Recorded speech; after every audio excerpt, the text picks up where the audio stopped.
Absolutely. I find this all very worrying. In the case of people who've experienced a serious trauma, it's not just a case of people being discouraged from seeking professional help that concerns me, but that actually research has shown that in these situations, unqualified people offering help can actually do a great deal of harm and cause actually long-term problems for the victim. What I found when I went undercover was that Scientologists simply deny the existence of mental illness, which also fits in with what Elodie found when she went undercover. Yes, it does, absolutely. I mean, since they told us very firmly that mental illness does not exist, we naturally asked what causes the symptoms of severe mental illnesses like schizophrenia or manic depression. And the group leaders who met us in London just wouldn't accept that psychiatric treatment or medication of any type can help you. And we were told that psychiatrists are far more likely to kill you than cure you.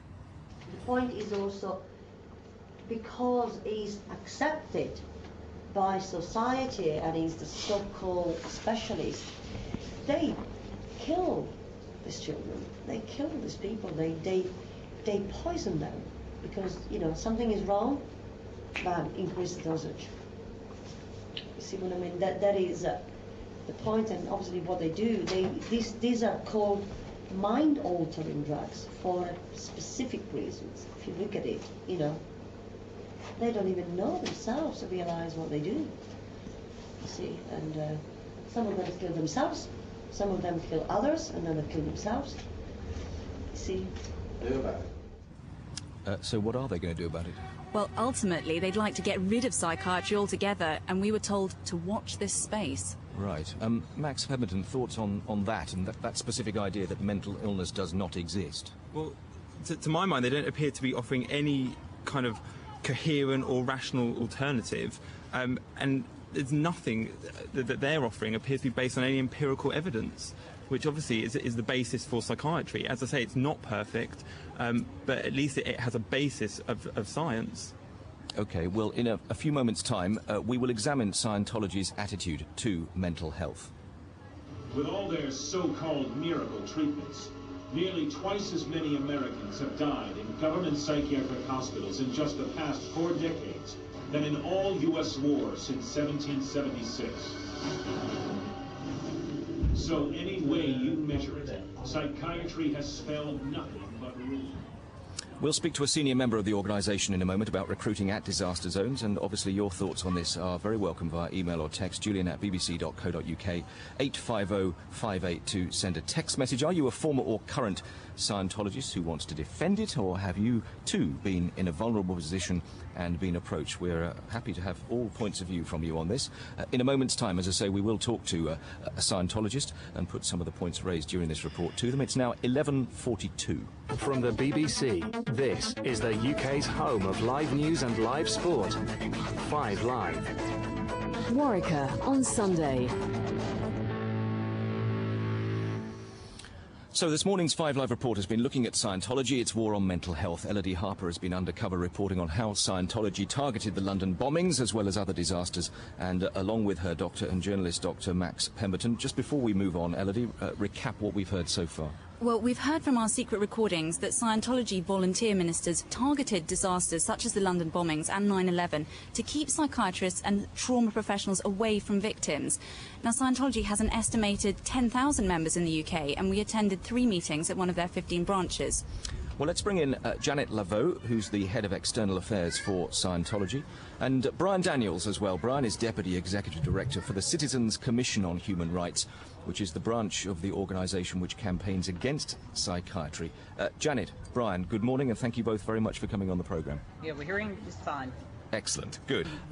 Let's deal with these issues point by point if we can, because obviously a lot of points have been raised here, and it's only right that you should have the chance to respond to them. Let's deal first of all with what happens at the scene of disasters, like 7/7, like 9/11.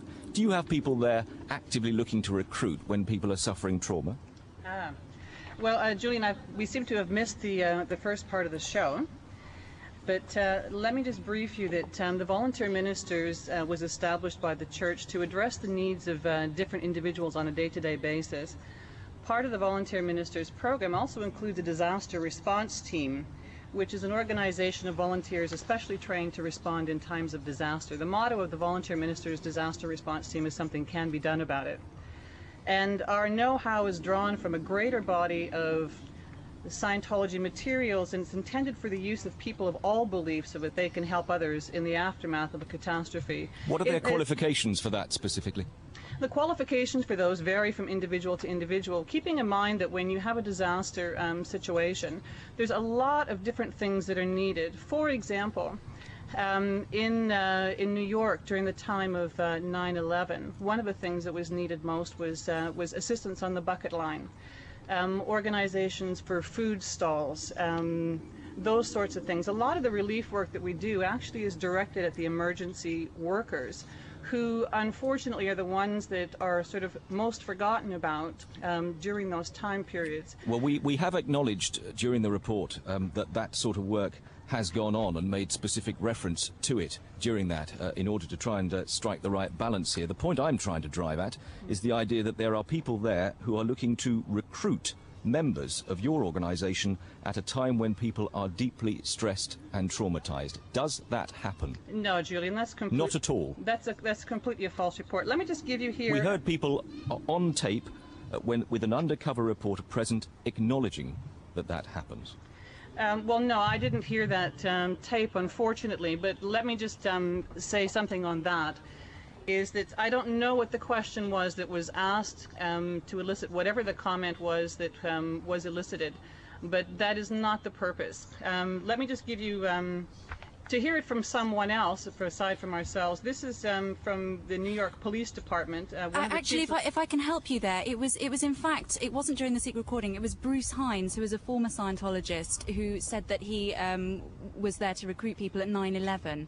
Well, I don't know who Bruce Hines is or what he was there for, but that is absolutely not the purpose. And let me just give you, this is a letter from the Chief of Police, New York Department, who says, I want to express to you my appreciation in all that your church has done in these difficult times, and I would ask that you pass my thanks along to your volunteer ministers. As one who saw firsthand what was needed at the World Trade Center site in the days and weeks immediately after September 11th, I want to thank you, the Church of Scientology, and the volunteer ministers of the Church of Scientology, many of whom came long distances to help us. The volunteer ministers worked with great energy and great compassion at Ground Zero, helping to ease the physical burdens and mental strains of the rescue workers. From the earliest days, let me just finish. From the earliest days of this tragedy until the time when volunteers were no longer needed at the site, the people of your church were there in force. The organization, the caring, and the dedication of your volunteer ministers was exceptional and very much appreciated, and will long be remembered by those who received their help. I cannot thank the volunteer ministers enough. That's Janet, from the New York Police Department. Elodie has a letter that she wants to quote to you. Can you also answer that the Deputy Fire Commission, Frank Gribben, expressed his concerns that Scientology volunteer ministers were urging people not to take their medications, which have been prescribed by doctors, and he had the backing there of Dr. David Present, who also expressed his concern about this. I have no knowledge. Where is this person from? It's Frank Gribben, the Deputy Fire Commissioner in New York. Well, I have the letter from the Chief of the Department of the New York Police Department, so I have no knowledge of what it is that you're referring to. Could you also, on tape there, Paul Fletcher said that they were keeping psychiatrists away from trauma victims. Have you any comment to make about that? I have no, that I've never heard of before. The volunteer ministers work alongside of the different agencies, government agencies, other churches, other religions. We're there to help, the same as everyone else is Why there to help. Why are they better placed to do it than trained psychiatrists and trained counsellors who in many cases have had years of training before they are remotely qualified to go to that sort of scene?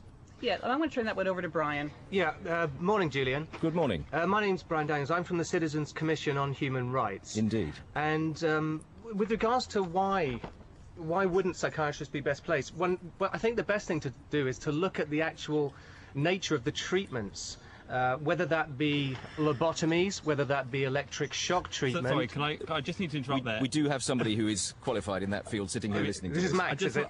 Yes. Hey, it is. Hello. Hi, Max. Hi, Brian. I've got to just interject there because, lobotomies, certainly historically, psychiatry, as indeed lots of medicine, in fact lots of institutions, has quite a shady past. But, lobotomies haven't been done for decades. OK, let me stop you there, Max, because in 1999, a high-profile case of Lena Zavaroni, who at 35 years old had been under psychiatric care for a couple of, at least 10 to 15 years.